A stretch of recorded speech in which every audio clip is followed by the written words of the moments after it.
Catch and revoke పట్టుకోండి, వీసాలు లాక్కోండి, ఎలగొడేసేయండి. So ప్రస్తుతానికి అమెరికాలో జరుగుతున్నది. అయితే క్యాచ్ అండ్ రివోక్ అనేది యాక్చువల్గా ఇంతకు ముందే స్టార్ట్ అయింది. సో క్యాచ్ అండ్ రివోక్ ఎవరి మీద ప్రయోగించారు అంటే స్టూడెంట్స్ మీద, సేవీస్ టర్మినేషన్స్ మీద.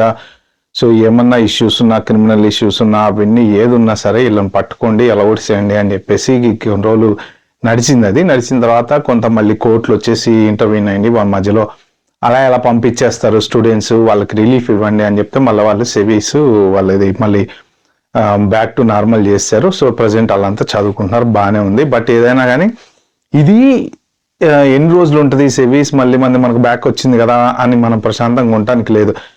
సో కొన్ని చోట 1-2-3 కోట్లు ఏం చెప్పారంటే వాళ్ళు చదువు అయిపోయేంత వరకు వాళ్ళని ఏమనద్దు అని చెప్పారనమాట. అంటే అండర్స్టాండబుల్ సిచ్యువేషన్స్ లో ఈ స్టడీ అయిపోయే వరకు వాళ్ళని ఆపి తర్వాత ఏమన్నా మరి వీళ్ళు ఏమన్నా క్యాచ్ అండ్ రివోక్ టైప్ లో చేస్తారో తెలీదు. ప్రస్తుతానికి catch and revoke green card మీద కూడా ప్రయోగిస్తున్నారు.